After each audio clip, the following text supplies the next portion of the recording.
খানাকুলবাসীকে ধন্যবাদ জানালেন রানাঘাটের অস্মিকার পরিবার। দুরারোগে আক্রান্ত এই ছোট্ট অস্মিকার কথা কম বেশি সকলেরই জানা। চিকিৎসার জন্য 16 কোটি টাকা প্রয়োজন। খুব দ্রুত এগিয়ে আসছে চিকিৎসার সময়সীমা। এই খবর শোনার পরেই পাশে দাঁড়াতে ঝাঁপিয়ে পড়েছিলেন খানাকুলের এক স্বেচ্ছাসেবী সংগঠন নীরবে আমরা।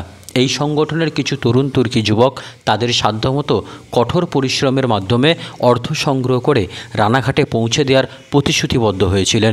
যেমন ভাবা আর তেমন কাজ। প্রায় 1.5 মাস ধরে খানাকুল জুড়ে বিভিন্ন এলাকা ঘুরে বেরিয়েছেন এই নীরবে আমরার স্বেচ্ছাসেবী সংগঠনের সদস্যরা। সে খেলার মাঠ হোক বা মেলার ভিড়, ছাত্রদের ক্লাসরুম হোক বা শিক্ষকদের স্টাফ রুম, ছোট বড় খানাকুল জুড়ে বিভিন্ন উৎসবেও কড়া নাড়তে ভুলেনি তারা। বিশেষ করে খানাকুল জুড়ে স্কুল পড়ুয়াদের এই আর্থিক অনুদানে হাত বাড়িয়ে দেওয়ার অংশগ্রহণ ছিল অনস্বীকার্য। অবশেষে 1.5 মাস পরিশ্রমের ফল নিয়ে ছুটে গেলেন খানাকুল থেকে রানাঘাটের উদ্দেশ্যে।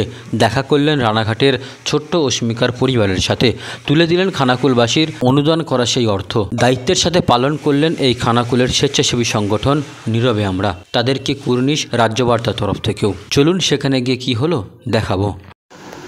আমরা খানাকুল নীরবে আমরা গ্রুপের পক্ষ থেকে আজ রানাঘাটে অস্মিকা দাসের বাড়িতে এসেছি। তো অস্মিকার পরিবারের হাতে খানাকুলের সমস্ত স্কুল স্টুডেন্ট এবং খানাকুলবাসী, খানাকুল পার্শ্ববর্তী অঞ্চলের মানুষরা আমার দিকে যেভাবে সাহায্য করেছেন, আমরা আগেই বলেছিলাম যে অস্মিকার বাড়িতে আমরা সরাসরি পৌঁছে দেব।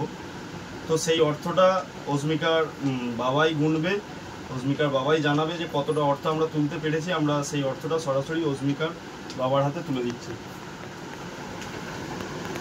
আমি সমস্ত খানাকুলবাসী এবং খানাকুলের যে সমস্ত স্কুল আর পার্শ্ববর্তী অঞ্চলের মানুষ যেভাবে আমাদের এই খারাপ সময় ও ট্রিটমেন্টের জন্য আপনারা যেভাবে সহযোগিতার হাত বাড়িয়ে দিয়েছেন, তার জন্য আমি আপনাদের কাছে আন্তরিকভাবে কৃতজ্ঞ।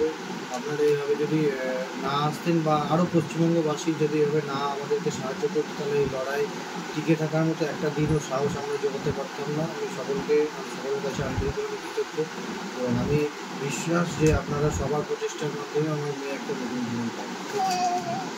এখানে টোটাল ডোনেশন অ্যামাউন্টটা এসছে 50,100 টাকা, যেটা আমরা ইম্প্যাক্ট গ্রুপের মাধ্যমে অনলাইনে যে ডোনেশনটা দিতে চাইছি, তার জন্য এই টাকাটা আমি ক্যাশ টাকাটা দিয়ে দিচ্ছি এবং অনলাইনের মাধ্যমে ইম্প্যাক্ট গ্রুপের ডোনেশনটা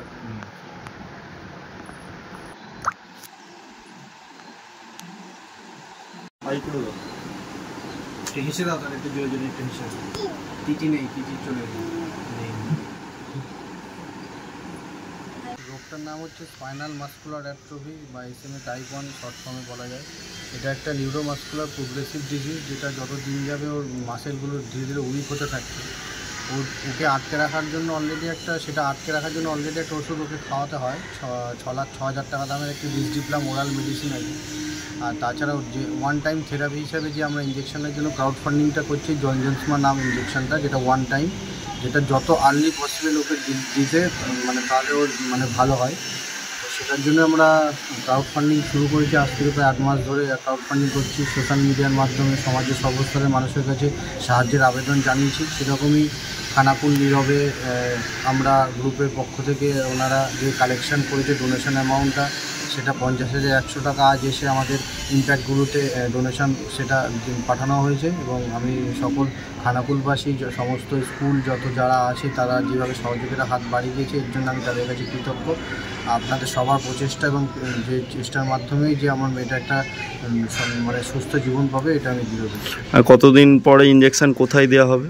ইঞ্জেকশনটা হচ্ছে কলকাতা পিয়ারলেস হসপিটালে আসবে যত তাড়াতাড়ি সম্ভব। প্রথমে বললাম 1.5 বছর বয়সের মধ্যে ওর আমাদের হাতে 2 মাস মতো সময়। আপনার নাম পরিচয়? আমার নাম শুভঙ্কর দাস। অস্মিকার হ্যাঁ, আমি অস্মিকার বাবা।